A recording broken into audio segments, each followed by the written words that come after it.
সামনেই 2024 লোকসভা ভোট। আমরা এখানে বাঙালি কিছু বুদ্ধিজীবী সমাজকর্মী মানুষদেরকে পেয়ে গেছি। আমরা কথা বলবো তাদের সঙ্গে। কি নাম আপনার? বিশ্বনাথ মন্ডল। সামনে 2024 লোকসভা ভোট, কি চাইবেন? মোদী সরকার আরো একবার ক্ষমতায় থাকুক নাকি এটা পরিবর্তন হওয়া দরকার? একদম ক্ষমতা থাকবে না, আমরা চেষ্টা করবো একদম উপড়ে ফেলা। হ্যাঁ, একদম গোড়াসুদ্ধ উপড়ে ফেলা। সামনে 2024 লোকসভা ভোট, কি চাইবেন আপনারা? দেখুন, গোটা দেশ জুড়ে চাইছে বিজেপির এই সাম্প্রদায়িকতার বিরুদ্ধে একটা বিকল্প ধর্মনিরপেক্ষ সরকার গড়ার জন্য। আপনারা তো সমাজকর্মী হিসাবে সমাজে কাজ করেন, বিভিন্ন গণ আন্দোলনের সঙ্গে যুক্ত। কি নাম আপনার? দিলীপ দাস। তো আপনারা কি চাইছেন, 2024-এ কি মোদী সরকার আবার থাকবে? এই বিপদকে আমরা মনে হয় আর ঘাড়ে নিতে চাইছি না। বিপদ কেন বলছেন?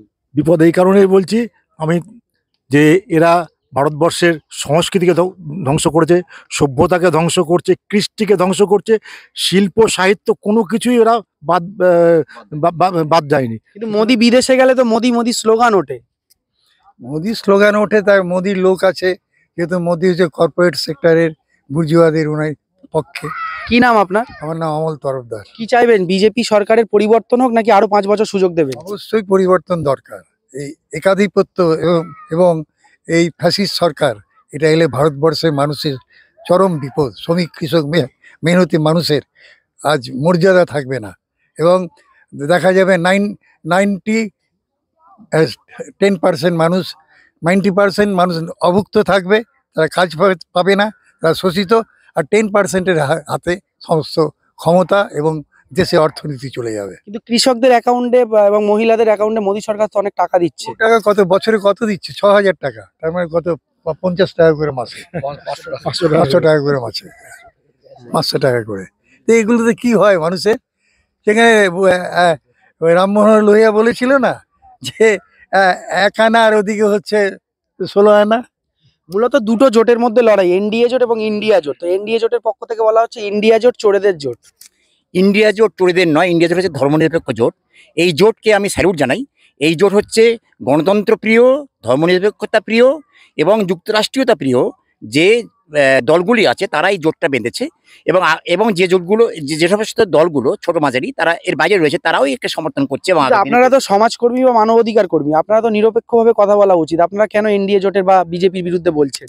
ইন্ডিয়া জোট কারণ আজকে এই সংকটময় মুহূর্তে, ভারতবর্ষের সবচেয়ে বড় সংকটময় মুহূর্তে আজকে এনডিএকে বা এনডিএর যে কর্ণধার ফ্যাসিস্ট ডিক্টেটর মোদীকে না হটালে, না সরালে দেশ অন্ধকারে ডুবে যাবে। সুতরাং আজকে তার বিকল্প হচ্ছে ইন্ডিয়া জোট, যে এই অন্ধকারকে আলোর দিকে নিয়ে যেতে পারে ভারতবর্ষকে। কি নাম আপনার? শিবশঙ্কর মন্ডল। তো কি চাইছেন আপনারা, ইন্ডিয়া জোট নাকি এনডিএ জোট? ইন্ডিয়া জোট, অবশ্যই ইন্ডিয়া জোট। এনডিএ জোটকে অবশ্যই আমরা হচ্ছে 24-এ মানে সাধারণ মানুষকেও যেমন আমরা সজাগ করব, তেমনি হচ্ছে রাজনৈতিকভাবে চাই আমরা এই জোট হচ্ছে না থাকুক। কিন্তু মোদী সরকার কি আরো মনে করছেন আরো 5 বছর কি থাকা উচিত নাকি একটা পরিবর্তন হওয়া উচিত? প্রথমত হচ্ছে যে আমাদের স্লোগান হচ্ছে আরএসএস হাটাও, দেশ বাঁচাও। আমাদের বলতে কি, আপনারা কোনো দলের সঙ্গে যুক্ত নাকি সমাজকর্মী হিসেবে? আমরা সমাজকর্মীরাই বলছি আরএসএস হাটাও, দেশ বাঁচাও, বিজেপি হাটাও, বেটি বাঁচাও। আজকে ভারতবর্ষের এমন একটা সেকশনের মানুষ নেই, আদানি আম্বানি কর্পোরেট সেক্টর ছাড়া, যারা মোদির দ্বারা আহত হয়নি। শ্রমিক, কৃষক, দলিত, মুসলিম, আদিবাসী, মহিলা, শিশু, সবাই আজকে এদের দ্বারা আহত হয়েছে। ফলে যারা আমাদের ক্রমাগত আঘাত করছে, তাদের আমরা আঘাতটা দিতে পারি না। আমরা তাই অবশ্যই 2024 সালে আমরা চাইবো এবং আমরা চেষ্টা করব, আমাদের প্রাণপণ চেষ্টা করবো, 110% চেষ্টা করব, যাতে আরএসএস বিজেপিকে এবং মোদী অমিত শাহকে ক্ষমতা থেকে হাঁটানো যায়। আপনার নাম কি? আমার নাম ভানু সরকার। এই যে আপনি বললেন যে সাম্প্রদায়িক বিজেপিকে হটানো উচিত, কেন সাম্প্রদায়িক বলছেন? বিজেপি, নরেন্দ্র মোদীর তো স্লোগান সবকা সাথ, সবকা বিকাশ, সবকা বিশ্বাস। তো যে উন্নতি বা যে তিনি প্রকল্পগুলো দিচ্ছেন, এ তো ভারতবর্ষের সব ধর্মের মানুষই পাচ্ছে। এটাই তো ভারতবর্ষের মানুষ তাই দেখেছে। আজকের হিন্দু মুসলমানদের বিভাজন হচ্ছে, প্রতিনিয়ত সাম্প্রদায়িক দাঙ্গায় মানুষ মারা যাচ্ছে। 400 টাকার গ্যাস উন্নয়তার নাম করে আজকে 1100 টাকা কিনতে হচ্ছে। সবকা সাথ সবকা বিকাশের নাম করে বলেছিল 15 লাখ টাকা আসবে, 15 টাকাও এখন কারোর অ্যাকাউন্টে আসেনি। এভাবে মানুষকে বিভাজন তৈরি করে দিয়ে ভারতবর্ষের উন্নত করা যায় না। তাই বিজেপি সাম্প্রদায়িক, এটা মানুষ বুঝতে পেরেছে। হিন্দুদের মধ্যে বিভাজন তৈরি করে দিচ্ছে, যে আদিবাসী এক জায়গায় আসবে না, দলিত আসতে পারবে না, মুচি আসতে পারবে না, বাঘ দিয়ে আসতে পারবে না, তারা সেই মন্দিরে ছুঁতে পারবে না, নিজেদের মধ্যে বিভাজন এ করছে। বলছেন বিজেপি বিভাজন করছে বা তারা সাম্প্রদায়িকতা করছে, এই কিন্তু এই বিজেপি তো আব্দুল কালামকে রাষ্ট্রপতি করেছিল, এখন যিনি রাষ্ট্রপতি তিনি একজন আদিবাসী, ইতিপূর্বে রামনাথ কোবিন্দ ছিলেন একজন দলিত, বিজেপির আমলেই তো হয়েছে। এটা তো একটা কি বলা যায়, এটা হচ্ছে আপনার মানুষকে আইওয়াশ করা। দেখো, তোমাদেরই প্রতিনিধি আমি বসিয়েছি, কিন্তু তোমাদেরকে বসিয়ে তোমাদের নিচু স্তরের মানুষকে আমি অত্যাচার করছি, তাদেরকে ঘর ছাড়া করছি, তাদের উপর বুলডোজার চালিয়ে দিচ্ছি, তাদেরকে এনকাউন্টার করে মেরে দিচ্ছি। এটাই তো কায়দা। তাহলে প্রধানমন্ত্রী হিসেবে কাকে দেখতে চাইবেন আপনারা? প্রধানমন্ত্রী হিসাবে কাকে দেখতে চাইবে এখন বলা কঠিন, কোনো মানুষের নাম বলা কঠিন। বলা হচ্ছে যে মোদির মতো কোনো মুখ বা তার মতো শক্তিশালী কোনো মুখ এখানে ভারতবর্ষে নেই। ভারতবর্ষের মোদির বিরুদ্ধে এমন মুখ আছে যার সংখ্যা শত শত না হাজার হাজার লাখ লাখ রয়েছে। মোদির মতো শক্তিশালী, মোদির মতো এত বড় নেতা, এত জনপ্রিয়, আমি মনে করি মোদি হচ্ছে সবচাইতে ধাপ্পাবাজ, দুর্নীতিবাজ এবং একটা শয়তান মানুষ।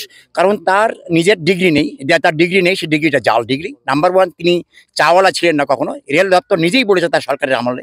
আপনি দেশের একজন প্রধানমন্ত্রীর বিরুদ্ধে এই ভাষায় কথা বলতে পারেন? বলতে বাধ্য, কারণ এটা নিয়ে উঠেছে শুধু আপ বলেনি, এটা দেশের বহু মানুষ, এমনকি গদি মিডিয়ার লোক পর্যন্ত জানে যে মোদির ডিগ্রি জাল। সেকেন্ড হচ্ছে, বলছিলাম যে চা বলা নয়, সেকেন্ড হচ্ছে যে তিনি হিমালয় পাহাড়ে লুকে থাকেননি।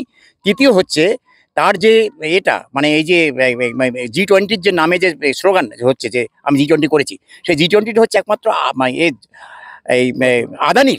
আদানি ইসরায়েল এবং আমেরিকার স্বার্থে করেছে G20। কিন্তু বড় বড় মিডিয়াতে তো সবাই দেখাচ্ছে যে বিজেপি আবার ক্ষমতায় আসছে, এনডিএ সরকার। ওটা তো গদি মিডিয়া, মেন স্ট্রিমে দেখাবি, তাতে প্রচুর ভিতরে অনেক খেলা আছে, যেমন দেখাচ্ছি যতই করুক না কেন। আপনার সোশ্যাল মিডিয়াটা ভূমিকা রাখছে, এখানে ভালো ভূমিকা আছে। তারাও বলছে হচ্ছে বড় বড় মিডিয়া তো সবাই বলছে যে বিজেপি বা এনডিএ সরকার আবার ক্ষমতায় আসছে। বড় বড় মিডিয়ার সাথে একটা অর্থের লেনদেন আছে, পরিষ্কার কথা। বিজ্ঞাপনের ব্যাপার বলছে। হ্যাঁ, বিজ্ঞাপনে আছে এবং মার্কেটিং হয় ওদেরকে দিয়ে।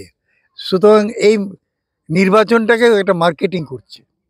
এই যে বড় মিডিয়াগুলোতে আমরা মেন স্ট্রিম মিডিয়া, টিভিতে বা পেপারে প্রত্যেক জায়গায় প্রায় দেখাচ্ছে যে আবার মোদি সরকারই আসবে, কারণ মোদি কাছে ইন্ডিয়া জোট পারবে না। দেখুন, মোদির অবৈধ প্রচুর টাকা আছে কালাধানের নাম করে, যেটা মানুষের অ্যাকাউন্টে দেবে বলেছিল, সেগুলো মোদি নিজের স্বার্থের জন্য ব্যবহার করছে। তাই তো একসময় মোদির বিরুদ্ধে সাম্প্রদায়িক 1 নম্বর ব্যক্তি হিসেবে, ক্রিমিনাল হিসেবে তার বিরুদ্ধে একসময় ভারতবর্ষের সরকারের পার্লামেন্টে তার বিরুদ্ধে নিন্দনীয় বিল এসেছিল। সেই সময় তো সেই কথাটা এখন বলতে পারছে না। কালো টাকা ফিরিয়ে এনে বলা হয়েছিল 15 লাখ করে টাকা দেওয়া, আপনি টাকা পেয়েছেন? আমি কেন, আরো অনেকেই আছে, মানে সমস্ত দেশবাসী যাদের কথা উনি বলেছেন, তাদের কাছে আপনারা সাংবাদিক হিসেবে যদি প্রশ্ন করেন, তারা একই উত্তর দেবে, কিচ্ছু পায়নি। 2024 সাল পড়ে গেল, বলা হচ্ছে যে 2024 সালে হিন্দু রাষ্ট্র ঘোষণা করা হতে পারে। আপনি একজন হিন্দু হিসেবে কতটা খুশি? আমি মোটেই খুশি নয়। ভারত হিন্দু রাষ্ট্র ছিল না, কোনোদিন থাকবেও না।